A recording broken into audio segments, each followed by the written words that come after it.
সাবেক বাণিজ্য মন্ত্রী টিপু মুন্সিকে গ্রেফতার করেছে র্যাব। গতরাত 1:15টার দিকে গুলশান 1 থেকে তাকে গ্রেফতার করা হয়। র্যাব জানায়, বৈষম্য বিরোধী ছাত্র আন্দোলন চলাকালীন গুলিবদ্ধ হয়ে স্বর্ণ শ্রমিক মুসলিম উদ্দিন মিলন হত্যার ঘটনায় দায়ের করা মামলায় টিপু মুন্সিকে গ্রেফতার দেখানো হয়েছে। তার বিরুদ্ধে বৈষম্য বিরোধী ছাত্র আন্দোলনের শিক্ষার্থী ও শ্রমিক নিহতের ঘটনায় গাজীপুর ও রংপুরে হত্যা মামলা করা হয়েছে। গত 22 আগস্ট টিপু মুন্সি তার স্ত্রী ও 2 মেয়ের ব্যাংক অ্যাকাউন্ট জব্দ করে বাংলাদেশ ব্যাংকের আর্থিক গোয়েন্দা সংস্থা বাংলাদেশ ফাইন্যান্সিয়াল ইন্টেলিজেন্সি ইউনিট BFIUE। একই সঙ্গে তাদের মালিকাধীন ব্যবসা প্রতিষ্ঠানের ব্যাংক হিসাবে লেনদেন স্থগিত করা হয়।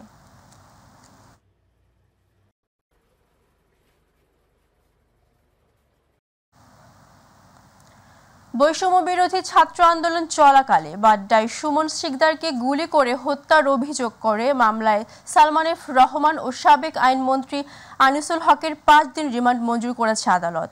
সকাল 7টায় তাদের আদালতে হাজির করে পুলিশ। এরপর মামলায় সুষ্ঠু তদন্তের জন্য তাদের 10 দিনের রিমান্ডে নিতে আবেদন করেন তদন্ত কর্মকর্তা। শুনানি শেষে ঢাকার মেট্রোপলিটন ম্যাজিস্ট্রেট নুরুল হুদা চৌধুরী তাদের 5 দিনের রিমান্ড মঞ্জুর করেন। এর আগে 13 আগস্ট নৌপথে পলায়নরত অবস্থায় রাজধানীর সদরঘাট এলাকা থেকে সালমান এফ রহমান ও আনিসুল হককে গ্রেফতার করা হয়। পরদিন নিউ মার্কেট এলাকায় দোকান কর্মচারী শাহজাহান আলীকে হত্যার অভিযোগে করা মামলায় তাদের দুজনের 10 দিনের রিমান্ড মঞ্জুর করেন ঢাকা মেট্রোপলিটন ম্যাজিস্ট্রেট মামুনুর রশিদ। ফেনীতে ভয়াবহ বন্যা এখন পর্যন্ত 17 জনের মৃত্যুর খবর পাওয়া গেছে। তাদের মধ্যে 10 জন পুরুষ, 4 জন নারী ও 3 শিশু রয়েছে। রাতে এ তথ্য নিশ্চিত করেছে ফেনী জেলা প্রশাসন। ফেনীর বিভিন্ন এলাকায় পানি ধীরে ধীরে কমতে থাকায় বন্যা পরিস্থিতির অবনতি হয়েছে। নোয়াখালী ও লক্ষ্মীপুর অঞ্চলে ভারী বৃষ্টি উজানের পানির কারণে বন্যা পরিস্থিতির অবনতি হয়েছে।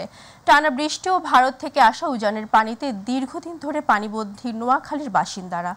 অল্প কিছু এলাকাতে পানি কমলেও বৃষ্টির ফলে আবারও পানি বৃদ্ধি পায়। এতে এখন তলিয়ে গেছে পথ ঘাট ও মানুষের বসতবাড়ি। লক্ষ্মীপুরে বৃষ্টি আর উজানের পানির কারণে বন্যা পরিস্থিতির অবনতি হয়েছে।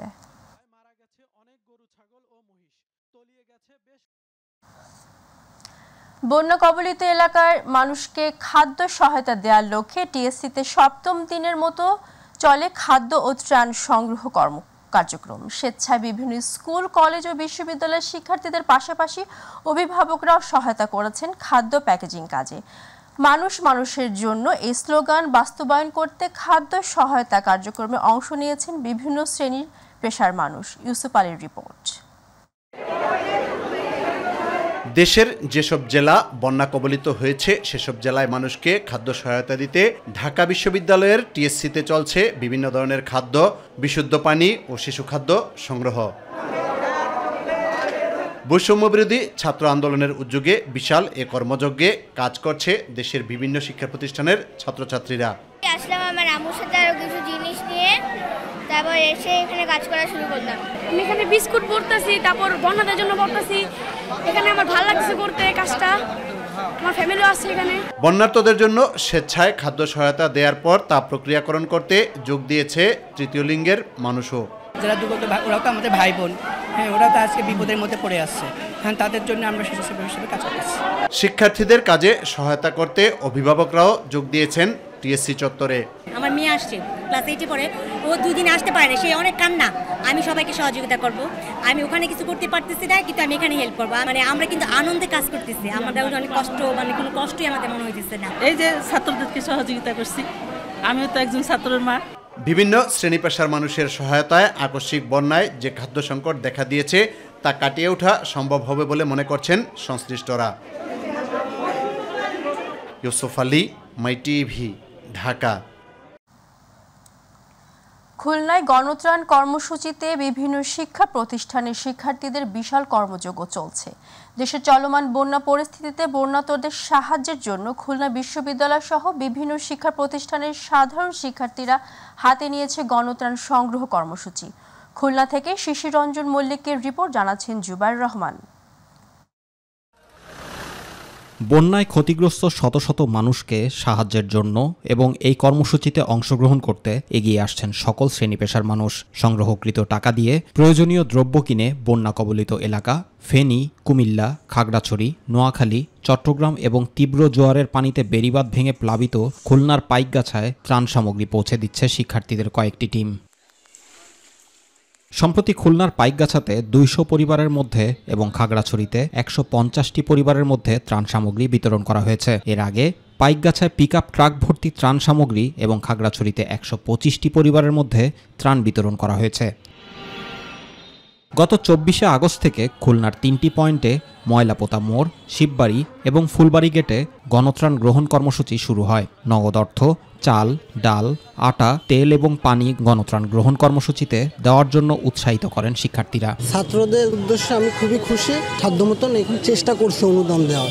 আমি তাদেরকে সাধুবাদ জানাই এবং তারা আজীবন মানুষের কল্যাণে কাজ করুক এই আশাবাদী। ছাত্রদের এই মহৎ উদ্যোগকে স্বাগত জানিয়েছে সাধারণ মানুষ।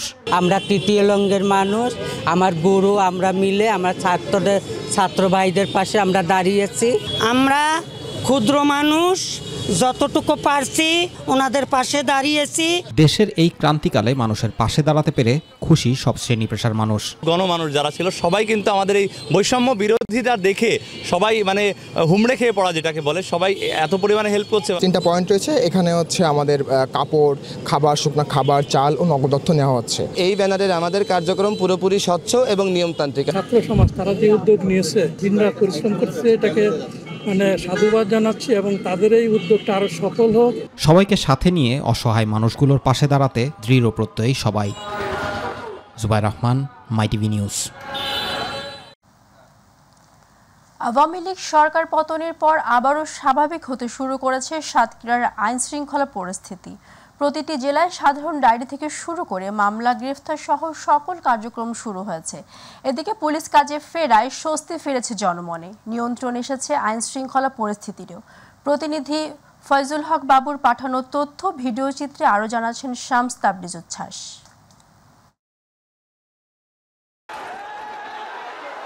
গত 5 আগস্ট বৈষম্য বিরোধী ছাত্র আন্দোলনে শেখ হাসিনা সরকারের পতনের পর সাতক্ষীরা সদর ও শ্যামনগর থানাসহ জেলা ট্রাফিক অফিসে হামলা ও অগ্নিসংযোগ করে দুর্বৃত্তরা। এমন পরিস্থিতিতে জেলার সবকটি থানার পুলিশ সদস্যরা জীবন বাঁচাতে নিরাপত্তার স্বার্থে আশ্রয় নেয় সাতক্ষীরা পুলিশ লাইনে। এ সময় প্রতিটি থানা এলাকায় চুরি, ডাকাতি, ভাঙচুর, ছিনতাই সহ ভেঙে পড়ে আইনশৃঙ্খলা পরিস্থিতি। এমন পরিস্থিতিতে ট্রাফিক নিয়ন্ত্রণ, থানা পরিষ্কার পরিচ্ছন্নতা সহ রং করে থানাকে ব্যবহার উপযোগী করে তোলেন শিক্ষার্থীরা। ছাত্র সমাজ থেকে আমরা এসে থানা পরিষ্কার পরিচ্ছন্ন করি। সকল মানুষের ক্ষেত্রে বলবো, যেহেতু থানা এটা আমাদের রাষ্ট্রীয় সম্পদ, এই রাষ্ট্রীয় সম্পদ ধ্বংস করে এটা কারোর জন্য কাম্য না। তো পরবর্তীতে আমরা আমাদের প্রশাসনের সাথে আছি, আমরা ছাত্র সমাজ একসাথে আছি, সকলে মিলে একসাথে সুন্দর একটা বাংলাদেশ বিনির্মাণ করব। আমরা ছাত্ররা একটা উদ্যোগ নিয়েছি যে আমরা আগের মতন থানাটাকে যেন উপযোগী করা যায়, সেই জন্য আমরা এই দেয়ালে বিভিন্ন রং, বিভিন্ন কাজকর্ম করে এখন বর্তমানে আমরা স্বাভাবিকভাবে নিয়ে আসার চেষ্টা করতেছি। তবে জনগণের জানমাল রক্ষায় গেল 15 আগস্ট সাতক্ষীরার সকল থানার পুলিশ সদস্যরা কাজে যোগদান করলে ধীরে ধীরে স্বাভাবিক হতে শুরু করে এলাকার পরিবেশ পরিস্থিতি। নিয়ন্ত্রণে আসে আইন শৃঙ্খলা পরিস্থিতিও। আমরা গত 15 থেকে যথারীতি পূর্বের ন্যায় আমাদের সমস্ত কার্যক্রম আরম্ভ করছি। গত 15 তারিখ থেকে এই পর্যন্ত আজ পর্যন্ত 391টা জিডি হয়েছে। পরিবেশ এখন স্বাভাবিক, সমস্যা নাই, যানজট সুন্দরভাবে সম্পন্ন করা হচ্ছে। এখন সবাই যার যার বাড়িতে গন্তব্যে যাতে সুন্দরভাবে যাইতে পারে আমরা সেইভাবে কাজ করছি। এদিকে পুলিশ কর্মবিরতি শেষে কাজে যোগদান করায় স্বস্তি ফিরেছে সাধারণ মানুষের মাঝে। পূর্ববর্তী দিনগুলোতে যে একটা দেশের পরিস্থিতি খারাপ অবস্থায় ছিল, সেটা উত্তরণ করে ওনারা এখন জনগণের পাশে নিজেদের পুলিশিং সেবা দিতে সর্বতোভাবে সহযোগিতা করবেন। আমি আসছি জিডি করার জন্য, কার্যক্রম শুরু হয়েছে। জিডির কপি আমি জমা দেওয়ার জন্য আমি এখানে আসছি। কাজে যোগদান করার পরে সাতক্ষীরার আইনশৃঙ্খলা পরিস্থিতি সম্পূর্ণভাবে নিয়ন্ত্রণে এসেছে বলে জানান পুলিশের এই কর্মকর্তা। আমরা গ্রেটফুল যে ছাত্ররা গণতান্ত্রিকভাবে এখানে তাদের আন্দোলন করেছে, আমাদের সেখানে কোনো ধরনের ক্ষয়ক্ষতি হয়নি, ছাত্রদের পক্ষ থেকে হয়নি এবং আমাদের পুলিশ সদস্যদের হতাহত হয়নি, যার কারণে পট পরিবর্তনের পরে সাতক্ষীরার যে অবস্থা এটি অন্য যে কোনো জেলার চাইতে ভালো। অতীতে সাতক্ষীরাতে যে ধরনের অবস্থা মানুষ আশঙ্কা করেছিলেন সেটি নাই। জনগণের মধ্যে জনমানুষের মধ্যে একটি স্বস্তি ফিরে এসেছে। শামস তাবরিজ উচ্ছ্বাস, মাই টিভি নিউজ ডেস্ক। পটুয়াখালীর গলাচিপায় মানববন্ধন করেছেন গাজী কেরামত আলী ডিগ্রি কলেজের ছাত্রছাত্রী সহ স্থানীয় জনগণ। চরবিশ্বাস ইউনিয়নে হাজী কেরামত আলী ডিগ্রি কলেজ মাঠ প্রাঙ্গণে ভারপ্রাপ্ত সাবেক অধ্যক্ষ জহিদুল ইসলাম লিটন সহ অধ্যাপক মোহাম্মদ বাবুল আক্তার ও সাবেক অধ্যাপক এনামুল হকের অপসারণের দাবিতে এ মানববন্ধন করেন। মানববন্ধনে কলেজের অধ্যক্ষ ও 2 অধ্যাপক বিগত 6 বছরে লক্ষ লক্ষ টাকা আত্মসাৎ, নিয়োগ বাণিজ্য, দুর্নীতি, কুকর্ম, আওয়ামী লীগের অপরাজনীতির ফয়দা কাজে লাগিয়ে কলেজের নৈতিক কাঠামো ধ্বংস করা এবং তাদের দুঃশাসনের বিচার তুলে ধরে স্বেচ্ছায় পদত্যাগের দাবি জানানো হয়।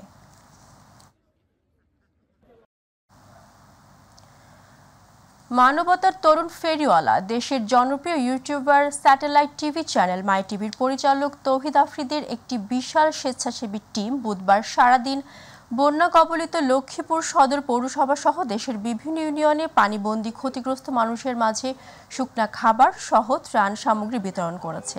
বর্তমান বন্যা পরিস্থিতিতে লক্ষ্মীপুরের অবস্থা বেশ ভয়াবহ। অধিকাংশ স্থানই হাঁটু পরিমাণ থেকে কোমর পরিমাণ পানিতে ডুবে আছে বসতবাড়ি।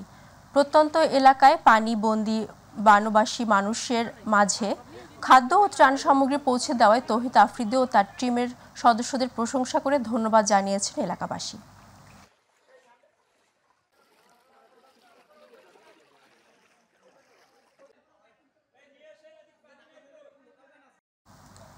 জামালপুরে সরিষাবাড়িতে আন্তনগর জামালপুর এক্সপ্রেস ধলেশ্বরী ট্রেন দুটি দ্রুত চালুর দাবিতে মানববন্ধনের প্রতিবাদ সমাবেশ অনুষ্ঠিত হয়। বুধবার সরিষাবাড়ি রেলওয়ে স্টেশনের প্ল্যাটফর্মে এই মানববন্ধনের আয়োজন করে সরিষাবাড়ির ছাত্র জনতা। রেল সূত্রে জানা যায়, গত জুলাই মাসে বৈষম্য বিরোধী ছাত্র আন্দোলনের সময় আন্তনগর জামালপুর এক্সপ্রেস ও ধলেশ্বরী ট্রেন দুটি ক্ষতিগ্রস্ত হওয়ায় অনির্দিষ্টকালের জন্য বন্ধ ঘোষণা করে রেল কর্তৃপক্ষ। এরপর থেকে হাজার হাজার ট্রেন যাত্রী চরম দুর্ভোগে পড়েছে।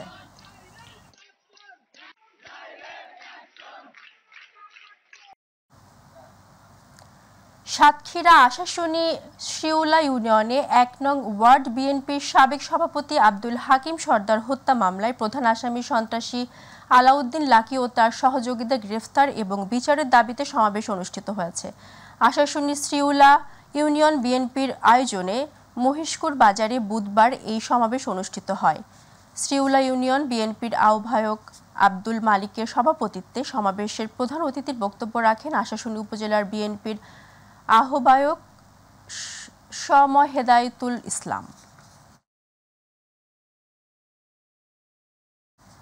বৈষম্য বিরোধী ছাত্র আন্দোলনে নিহতদের রুহের মাগফিরাত কামনায় দোয়া এবং দলীয় প্রভাবমুক্ত বিচারাঙ্গ প্রতিষ্ঠায় আইনজীবীদের করণীয় সম্পর্কে পটুয়াখালী জেলা আইনজীবী সমিতির আলোচনা সভা অনুষ্ঠিত হয়েছে।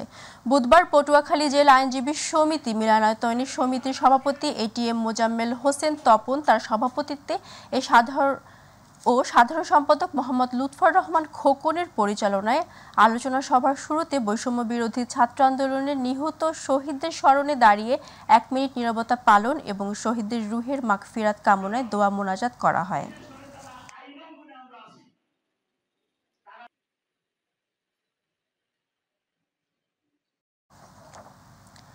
দিনাজপুরের ফুলবাড়ীতে উপজেলার প্রশাসন কাঁচা বাজারের পর্যবেক্ষণ না করায় কাঁচা পণ্যের মূল্য তালিকা না থাকায় বিপাকে পড়েছে ভোক্তারা। কাঁচা পণ্যের বাজারে বিক্রেতারা বিভিন্ন অজুহাতে অতিরিক্ত দামে বিক্রয় করায় বিপাকে পড়েছে ভোক্তারা। প্রশাসন বাজার পর্যবেক্ষণ করলে কাঁচা পণ্যের বাজার নিয়ন্ত্রণ হবে বলে মনে করেন ভোক্তারা।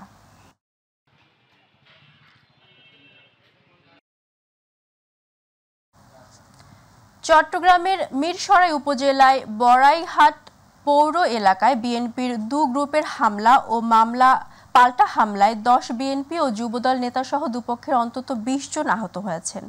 হতাহতের মধ্যে অন্তঃসত্ত্বা নারী এবং শিশু রয়েছে। আহতদের মধ্যে 10 জন বর্তমানে হাসপাতালে চিকিৎসাধীন। আবার পাল্টা হামলায় আশঙ্কায় ওই এলাকায় উত্তেজনা বিরাজ করছে বলে জানান এলাকাবাসী। স্থানীয় জোরারগঞ্জ থানার অফিসার ইনচার্জ আব্দুল্লাহ আল হারুন জানান, খবর পেয়ে রাতে সেনাবাহিনী সহ ঘটনাস্থলগুলো পরিদর্শন করেছে এবং ক্ষতিগ্রস্তরা অভিযোগ দিলে আইনানুগ ব্যবস্থা গ্রহণ করা হবে।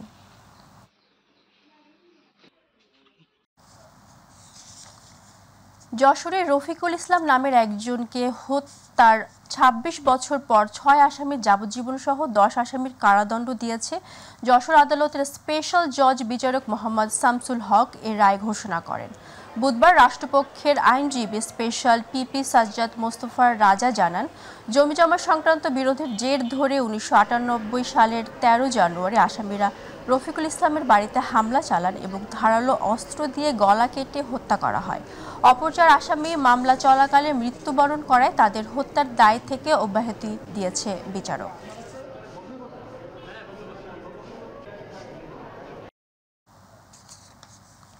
দিনাজপুরের পার্বতীপুরের সরকারি প্রাথমিক বিদ্যালয় বিনামূল্যে বিতরণের শিক্ষা উপকরণ সরবরাহের সময় সরকারি শিক্ষা কর্মকর্তা হাসেম আলীর বিরুদ্ধে টাকা নেওয়ার অভিযোগ উঠেছে।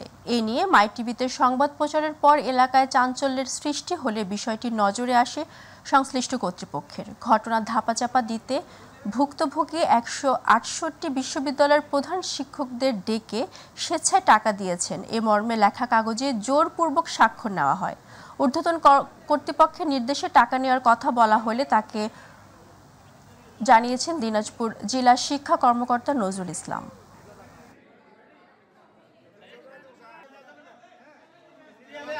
প্রশ্নপত্র নেওয়ার সময় আমাদের সিগনেচার নিছে, হ্যাঁ, কি জন্য নিছে সেটা বলা হয় নাই।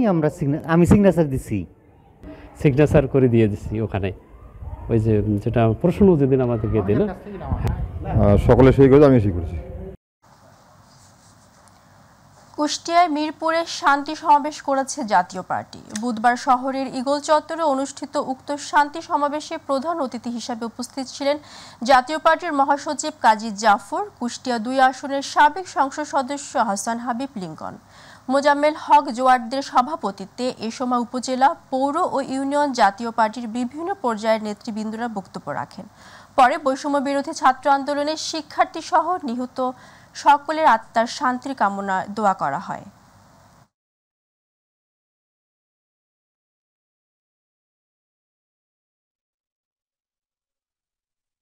2014 সালে যখন বিনা ভোটে নির্বাচন হয়ে গেল, তখন আমার নেতা এরশাদ সাহেবকে বললাম যে এর জন্য তা আমরা জাতির জনকের কন্যাকে আমরা নির্বাচিত করিনি, বিনা ভোটের ভোট।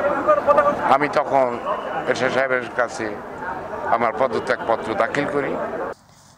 সিরাজগঞ্জের উপজেলায় মাসিক কমিটির সভা অনুষ্ঠিত হয়েছে। উপজেলা পরিষদ সভাকক্ষে উপজেলা নির্বাহী অফিসার ভারপ্রাপ্ত মোহাম্মদ শওকত মেহেদী সেতু এর সভাপতিত্বে সভা অনুষ্ঠিত হয়। এ সময় উপস্থিত ছিলেন চৌহালির সেনা কমান্ডার মেজর হাফিজ, ওসি শ্যামল কুমার দত্ত সহ বিএনপি সভাপতি জাহিদ মোল্লা, ছাত্র সমন্বয়কারী ও সাংবাদিকবৃন্দ।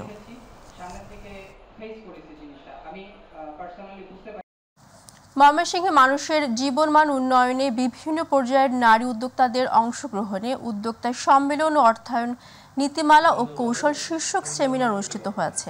বুধবার বাংলাদেশ পরমাণু কৃষি গবেষণা ইনস্টিটিউটের সেমিনার কক্ষে অনুষ্ঠিত সম্মেলনের প্রধান অতিথি ছিলেন সোনালী ব্যাংকের deputy general manager Mohammad Mahmudul Haque. এ সময় DGM Debashis Samaddar, AGM Mohammad Nazmul Huda, principal officer Abul Kalam Azad সহ উদ্যোক্তাগণ উপস্থিত ছিলেন।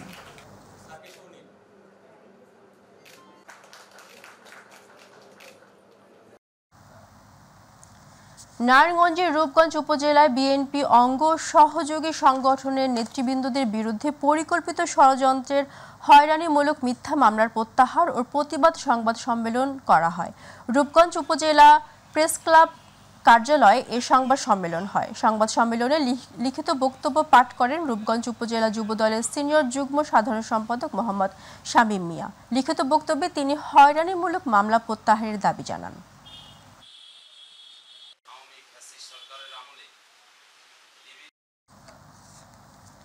শরীয়তপুর জেলা জাজিরা উপজেলার বড়কান্দি ইউনিয়ন পরিষদের সকল নাগরিক সেবা কার্যক্রম পরিচালনা করা হচ্ছে। চেয়ারম্যান মোহাম্মদ লুৎফর খলিফার উপস্থিতিতে নাগরিক সেবা প্রদান করা হচ্ছে এবং ভোটারদের সেবায় নিয়োজিত রয়েছে পরিষদের চেয়ারম্যান, সচিব ও ডিজিটাল উদ্যোক্তারা। জনগণের সেবা নিশ্চিতে সব সময় প্রস্তুত বলে জানান দায়িত্বরতরা। চেয়ারম্যানদের এটা ধরাবাঁধা নিয়ম 9টা থেকে 4টা বা 5টা, কিন্তু আসলে আমাদের সেবাটা 4টা 5টা না, যখন জনগণ ডাকে আমরা 24 ঘন্টায় জনগণের পাশে থেকে সেবা দিচ্ছি।